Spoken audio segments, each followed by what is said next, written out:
NEET UG 2026 paper leak કેસમાં CBI દ્વારા તપાસનો ધમધમાટ ચાલુ છે। આજે વધુ 2 આરોપીઓની ધરપકડ સીબીઆઈ દ્વારા કરવામાં આવી છે। સીબીઆઈ દ્વારા છેલ્લા 24 કલાકમાં દેશભરમાં 14 ઠેકાણાઓ પર છાપેમારી કરવામાં આવી હતી। સીબીઆઈ દ્વારા આજે નીટ પેપર લીક કેસના આરોપીઓને રાઉઝ એવન્યુ કોર્ટની સીબીઆઈ કોર્ટમાં રજૂ કરવામાં આવ્યા હતા, જ્યાં કોર્ટ દ્વારા તેમના 7 દિવસની કસ્ટડી મંજૂર કરવામાં આવી છે। તો આજે આપણે આ વિડીયોમાં જાણીશું કે સીબીઆઈની તપાસ આ કેસમાં ક્યાં સુધી પહોંચી છે। નમસ્કાર, જમાવટ સાથે હું છું પાર્થ।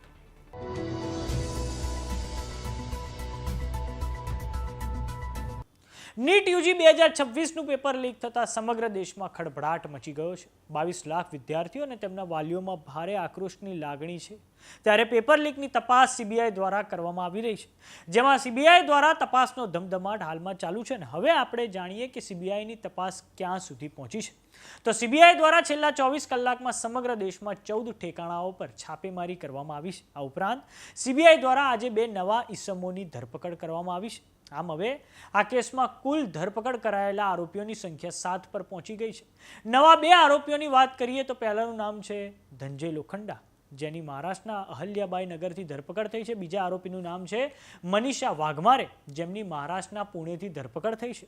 સીબીઆઈ દ્વારા બીજા જેટલા પણ શકમંદો છે તેમની પૂછપરછ ચાલુ છે। ગઈકાલે સીબીઆઈ દ્વારા 5 આરોપીઓની ધરપકડ કરવામાં આવી હતી, જેમાં 3 જયપુરના, 1 હરિયાણાના ગુરુગ્રામનો છે અને 1 નાસિકથી છે।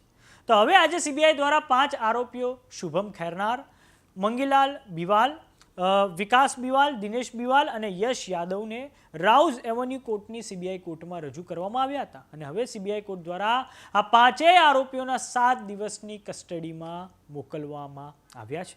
આ કારણે આગામી સમયમાં 5 આરોપીઓની પૂછપરછ પછી નીટ પેપર લીક કેસમાં નવા ખુલાસા થાય તેવી સંભાવના છે।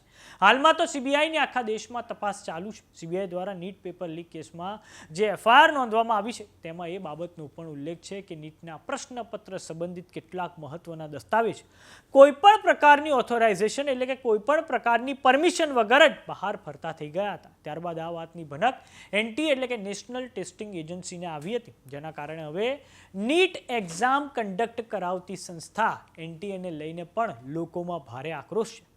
તો નીટની એક્ઝામ રદ થયાના 1 દિવસ પછી federation of all India medical એસોસિએશને સુપ્રીમ કોર્ટની દેખરેખમાં ફરી એકવાર એક્ઝામ લેવાની અને નીટને હટાવી દેવાની કાં તો તેની પાયાની પુનઃરચનાની માંગ કરતી અરજી સુપ્રીમ કોર્ટમાં કરવામાં આવી છે।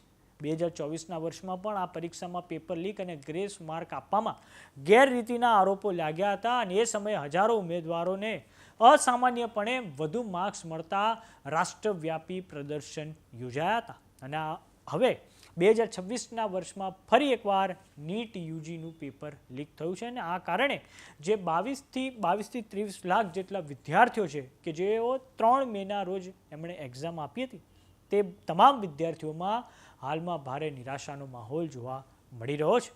તો સમાચારોમાં અત્યારે બસ આટલું। જોતા રહો જમાવટ। જો તમે અમને યુટ્યુબ પર જોઈ રહ્યા તો સબસ્ક્રાઇબ કરો, જો તમે અમને ફેસબુક પર જોઈ રહ્યા તો ફોલો કરો, સાથે જ અમારી વોટ્સએપ ચેનલ આવી ગઈ છે, જોઈન કરવાનું ના ભૂલતા। નમસ્કાર।